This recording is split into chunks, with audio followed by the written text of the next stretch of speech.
Olá, seja bem-vindo a mais uma aula da oficina Criando Mundos e Personagens para sua história. Hoje vamos continuar a trabalhar mais o personagem. Vamos entender alguns elementos imagéticos que podem ajudar você na composição do seu e o que pode enriquecer ele. Então, pegue tudo que fizemos até o momento e vamos trabalhar. As formas. Lembra que eu falei que somos visuais? Bem, os seres humanos relacionam formas a tudo. E para a criação dos personagens não é diferente. Sempre ligamos as formas a alguns traços de personalidade e, em alguns casos, até o seu passado. Por exemplo, podemos tirar a conclusão de que um personagem passou por muitas batalhas se vemos cicatrizes que lembram conflitos pelo seu corpo. E isso pode facilitar muito na criação dos nossos personagens. Precisamos tirar proveito. Veja bem, quando falamos das formas, são as geométricas básicas, ok? Formas como o círculo, o quadrado, retângulo, o triângulo. Nosso cérebro liga essas formas a características psicológicas. Essas características com as quais ligamos vêm de elementos que relacionamos com essas formas físicas. Vou exemplificar melhor. Geralmente, objetos que sejam mais circulares não vemos como itens de ameaça. Costumamos a ligar sensações de inocência, amigável, fofura ou de constante movimento.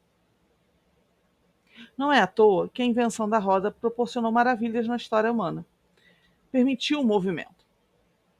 Ou filhotes que vemos, e eles sim são tão inocentes, amigáveis e mais redondos. Por não terem pontas, por em sua forma geral, ao encostarmos não serem nos agredidos, vemos como fofos. É uma forma mais natural. Muitas coisas que vemos na natureza partem dessa forma. Tanto que, quando falamos imageticamente, que vemos algo orgânico, estamos falando de formas mais arredondadas, circulares. Quando falamos de formas quadradas, estamos ligando muito à teimosia, estabilidade, força, confiança. Alguém aqui lembra da expressão "nossa, ele é muito quadrado"? Ela exemplificava bem esse sentimento.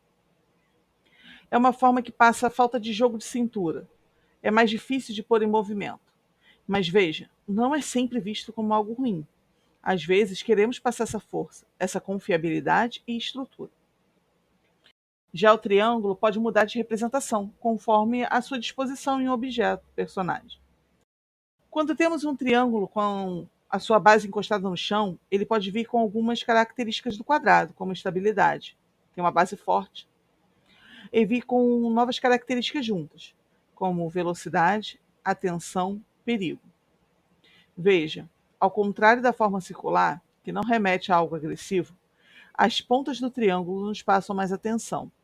São formas que nos lembram mais itens que possam nos machucar, como facas, espinhos, e elementos pictóricos, que já entendemos como movimentos, como setas. Colocado de ponta cabeça, o triângulo já pode passar o sentido oposto, a sensação de instabilidade e imprevisibilidade. Não ter certeza de que vai conseguir se manter em pé. Pode até ser um pouco agoniante, de alguma mudança constante, de caos. Claro, não estou falando de que sempre teremos essas formas no corpo todo, mas são formas predominantes, ou que sejam mais características visíveis nos personagens. Vamos pôr alguns pontos em prática. Veja estes personagens. Eles têm como base de construção as formas básicas e se relacionam com os elementos que falamos até aqui. Cole passa estabilidade e teimosia, enquanto Russell passa inocência, amigável e fofura. Mount, nosso vilão, que passa instabilidade, o perigo. É possível também trazer elementos para dar essa personalidade no vestuário. Por isso, pode ser interessante quando falamos de mudanças da aparência e da postura do personagem durante a trama. Por exemplo, o chefe Skinner em Ratatouille é um personagem que tem essa aparência primária. Veja, o chapéu dele. Junto com o rosto, tem características que lembram uma seta para baixo. Junto com seu rosto passam essa agressividade e instabilidade. Quando, em determinado momento do filme, ele passa por uma situação que se sente frágil, pequeno, ele perde o seu chapéu e mostra quem ele realmente é. Veja, a forma triangular ainda está lá, faz parte da personalidade, mas o chapéu passava confiança e esse poder para ele.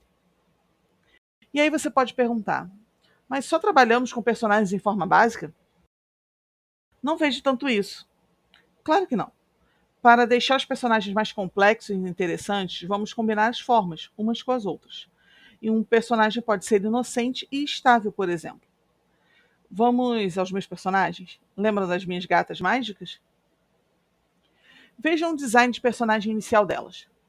Vejam que uma gata é formada basicamente por dois triângulos, fazendo uma ampuleta, e a outra com um quadrado e um círculo.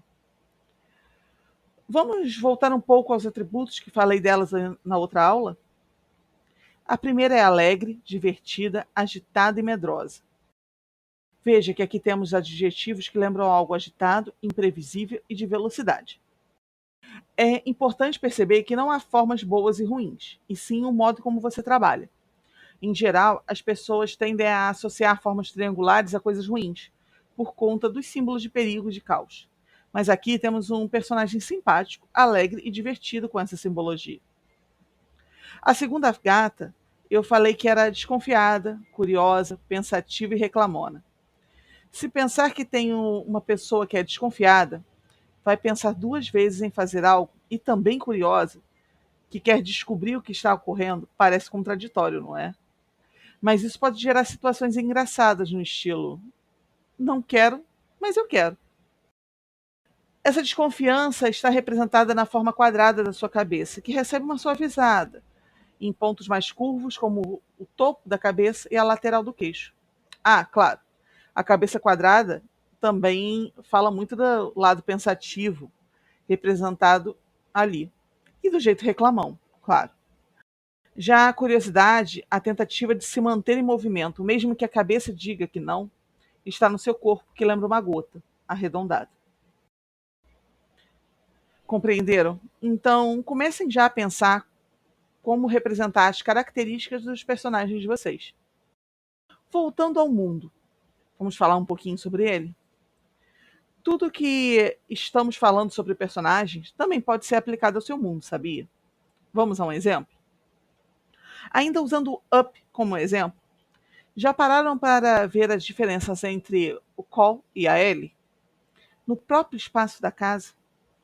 Já pensaram nas características deles? Call, como falamos, é quadrado, teimoso e estático. Então, tudo relacionado a ele na casa vai trazer essas características. Vai ser quadrado. Já a Ellie é curiosa, agitada, alegre. A parte que é relacionada à casa dela tem coisas circulares, orgânicas. Pense nessas características relacionadas ao seu mundo.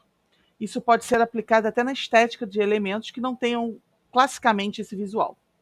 Se formos observar a estética de filmes como Alice e filmes e séries de desventuras em série, eles trabalham muito bem isso. Ah, o Tim Burton também tem uma estética de mundo que busca esse tipo de elemento. Claro, estou dando como exemplos os exageros na questão, mas estes itens podem ser aplicados de diversas formas e ainda reforçado com cores, aos quais falaremos na próxima aula. Agora, vamos aos exercícios? Pense em qual forma simples pode significar o seu personagem. Pense em quais combinações de formas podem acrescentar camadas ao seu personagem. E no seu mundo? Acredita que reforçar algum desses elementos pode ajudar a construir? Coloque isso no seu painel visual. Espero que tenham gostado da aula. Até a próxima e bons estudos!